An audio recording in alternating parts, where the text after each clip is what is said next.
Oke, baik. Konsep-konsep kinetika kimia sebenarnya lebih ke menentukan laju suatu reaksi kimia dan perubahan berdasarkan konsentrasi sebagai fungsi waktu. Kalau dia larutan, kita bisa lihat perubahan konsentrasinya sebagai fungsi waktu. Kalau dia gas, kita bisa lihat perubahan tekanan sebagai fungsi waktunya.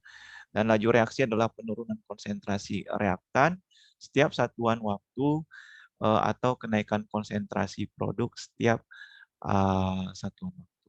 Ya.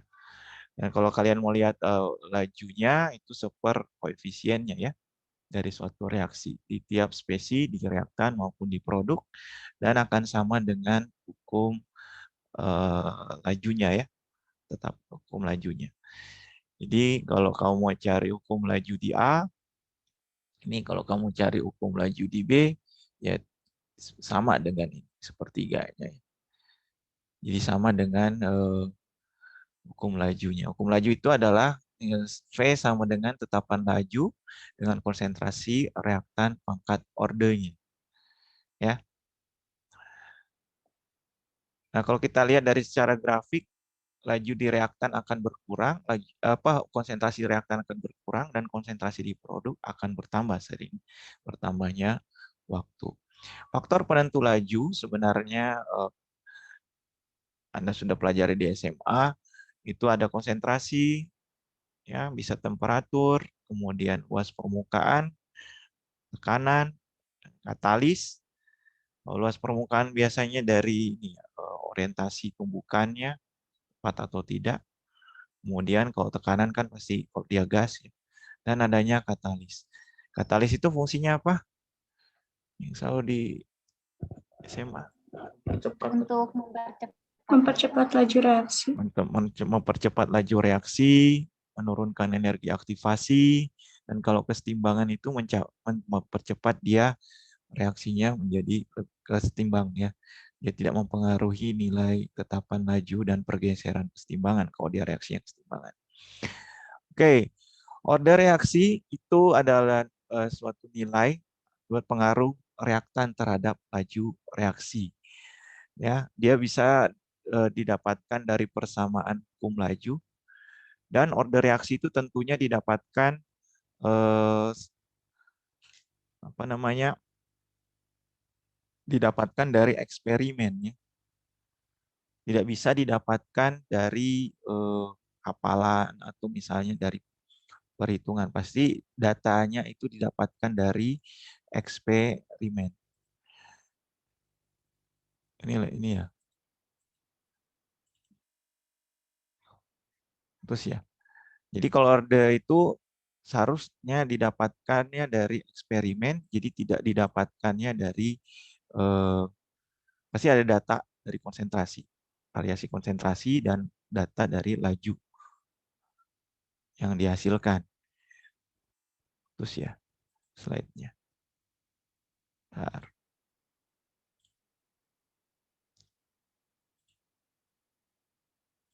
Sudah tersambung lagi?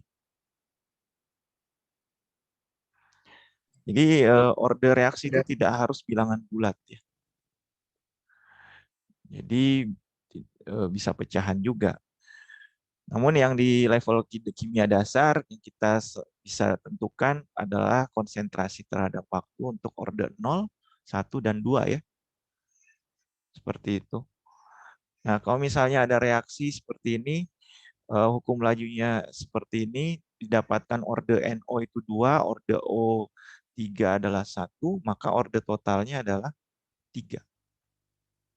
Ya, kita bisa dapat order totalnya 3. Di sini tiap tiap order pasti nilai K-nya tetapan lajunya beda ya.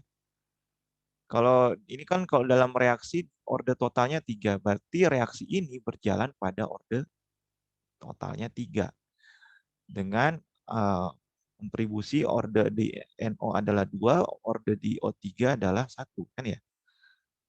Ini datanya. Nah, kalau satuan nilai K-nya kamu lihat satuan konsentrasi kan molaritas. Ini molaritas kuadrat kali molar. Oh, kalau laju itu molar per second kan. Nah, kalau order 3 satuan tetapan lajunya apa? jadinya. Ini kan? Ya. Halo. Betul, Pak. Betul. Ya, Pak. Jadi untuk laju ini, untuk reaksi ini, tetapan lajunya dengan satuannya sini. Jadi kalau nanti Anda mencari tetapan laju, satuannya salah, ya berarti salah. Harus sesuai dengan satuan laju, tetapan laju ordernya berapa, order totalnya berapa. Ya, seperti itu. Kalau order 2 ya berarti 1/ms kan. Kalau order 1, S-1 kemarin kan sudah dibahas di kuliah ya. Seperti itu. Nah, penentuan order reaksi bisa juga dari data laju reaksi atau laju awal juga bisa terhadap variasi konsentrasi.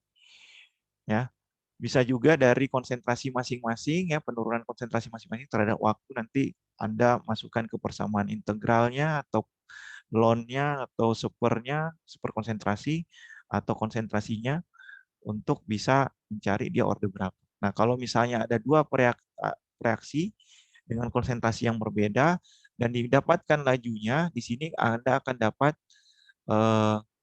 ordernya masing-masing di O3 berapa, NO berapa. Di sini kita akan menggunakan reaksi S4O8 ya dengan I-. Nah, bagaimana lajunya, kita akan bisa dapat ordernya dari persamaan laju, ordernya berapa, dan tetapan lajunya. Dan sampai sini ada yang mau ditanya? Ini satuan tetapan laju ya. Tetapan laju untuk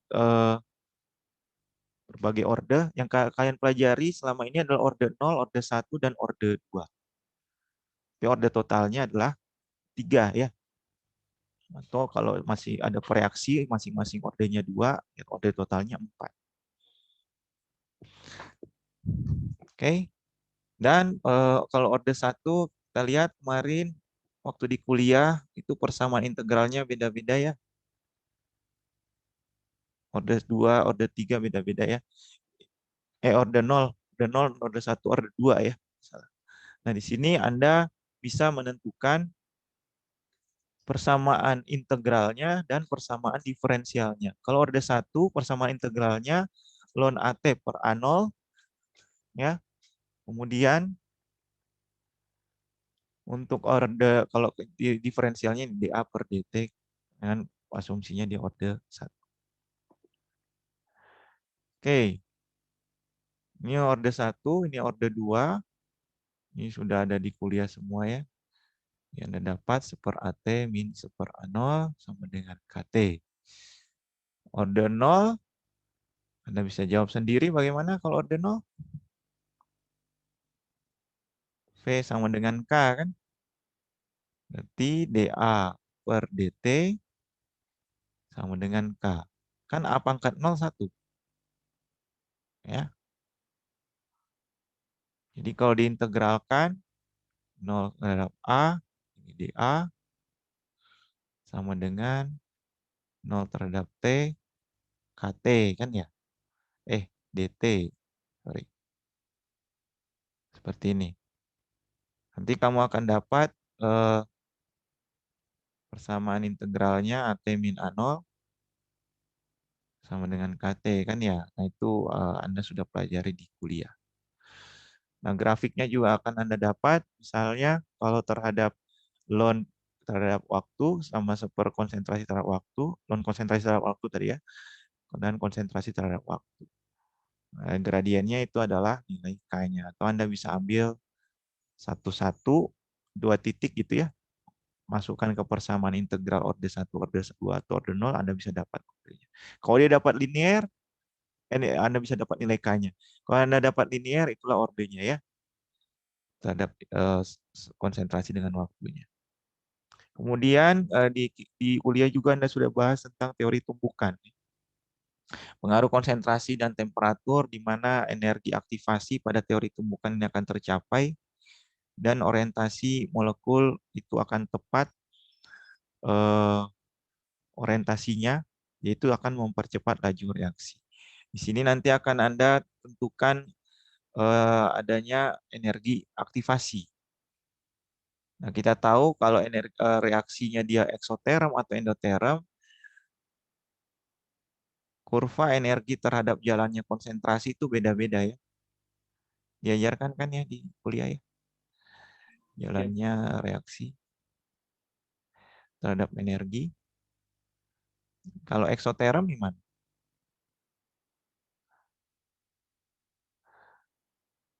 Eksoterm ini ya. Kalau endoterm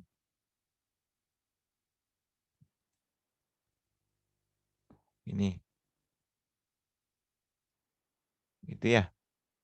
Dan puncak ini adalah puncak namanya puncak keadaan transisi, puncak teraktivasi yang memiliki energi aktivasi yang sangat maksimum di situ. Ya. Jadi kalau misalnya ada reaksi A tambah B, nah tumbukan A dengan B itu adalah yang di sini saat dia mencapai energi aktivasinya. Dan kita bisa tentukan energi aktivasi dari persamaan Arrhenius. Sini K sama dengan ada tetapan laju, A adalah intensitas tumbukan, frekuensi tumbukan ya. Kemudian EA adalah energi aktivasi. R-nya 8,314 TT. Ini kita akan jelaskan, Anda hitung lagi nanti ya di praktikum untuk mencari energi aktivasi dari variasi temperatur yang berbeda. Oke, jadi nanti Anda dapat hubungan antara ln K terhadap seperti ya, di mana grafiknya akan menurun terhadap temperaturnya ya. Kan temperatur semakin tinggi, tetapan lajunya semakin tinggi kan. Nah, kalau sepertinya kan jadi menurun. Seperti itu, nanti Anda buat ini untuk reaksi antara Fe ya, kalau nggak salah. Fe. Kemudian nanti penentuan orde itu sama hukum laju, tetapan laju itu kalau penggunaan katalis ya. Dengan kita pakai katalis sama tidak bagaimana pengaruhnya, apakah K-nya lebih cepat atau lebih lambat, itu nanti Anda tentukan. Kemudian dengan variasi temperatur, Anda bisa dapat energi aktivasinya berapa. Kemudian yang akan dipelajari juga adalah reaksi Brice-Rosser. Di sini adalah salah satu reaksi osilasi, ini reaksi totalnya ya, dan mekanismenya ada di bawah, mekanisme reaksi kompleks, yang di mana dia akan memberikan spesi yang berwarna, ada warna bening, kemudian kuning, terus warna biru. Nah, warna-warna itu akan mencapai kesetimbangan sampai dia memberikan warna yang stabil, kalau nggak salah warnanya nanti biru. Nanti akan Anda lihat videonya. Tapi yang saya jelaskan dia adalah reaksi osilasi, ada mekanisme reaksi dari dia dapat menghasilkan mekanisme reaksi osilasi yang di mana dia memproduksi misalnya I2 di sini, dia akan kembali lagi menjadi I-, lagi diproduksi lagi menjadi IO3-, kemudian jadi I2 lagi. Begitu terus, jadi bolak-balik. Gitu ya. Itu di sini kita menggunakan asam malonat karena direaksikan dengan I-, kemudian ada suasana asam. Nah, warna I- ini adalah warna bening, nantinya I- yang akan menjadi IO3- itu ada warnanya kuning nanti warnanya. Kemudian yang paling spesifik adalah warna I2 ditambah kanji nanti akan berwarna warna kompleks berwarna biru dari warna larutannya. Ya. Nah, di sini kamu bisa tentukan di mana sebagai penentu laju. Lihat aja nilai K-nya yang lambat ya. Misalnya. Kemudian juga reaksi yang terakhir akan dilakukan adalah dekomposisi H2O2. Di sini Anda mengenal mekanisme reaksi yang sederhana dan mana sebagai penentu laju. Misalnya penentu laju yang lambat kan. Nah, sebenarnya mekanisme reaksi itu kan mengusulkan apakah sama nggak dengan eksperimen persamaan lajunya, persamaan hukum lajunya. Gitu ya. Dan ini kita sebut sebagai reaksi elementer kan, tahap-tahap ini. Reaksi elementer ini ordenya, kalau dalam hukum laju ordenya akan sama dengan hukum lajunya kan. Jadi kalau misalnya hukum laju yang mekanisme ini, V sama dengan H2O2 dengan I- kan. Kalau I-nya 2, berarti dia pangkat 2 kan ya. Kalau dia adalah reaksi elementer. Sama dengan koefisien mol stokiometri dalam reaksi. Nah, ini praktikum hari ini yang akan kita lakukan ada reaksi kompleks Briggs-Rosher untuk melihat mekanisme reaksi yang kompleks untuk reaksi oksidasi. Kemudian reaksi dekomposisi H2O2 dengan katalis iod. Mungkin di SMA juga sudah dilakukan ya. Dengan H2O2 Anda tambahkan dengan apa namanya? Deterjen. Kemudian pakai KI nanti ada banyak busa keluar. Kalau nggak salah di SMA juga ada seperti itu praktikumnya. Kemudian di sini ion iodida dengan ion persulfat ya. Di sini Anda menggunakan 3 percobaan. Percobaan ion persulfatnya divariasikan, ion iodidanya divariasikan bagaimana nilai ordenya, kemudian penentuan tetapan lajunya. Kemudian bagaimana kalau kita tambahkan katalis terhadap orde dan tetapan lajunya ya. Sama hubungan mencari energi aktivasi antara Fe3+ dengan S2O32-. Ini yang akan kita lakukan di praktikum hari ini. Ada yang mau nanya? Halo? Oke.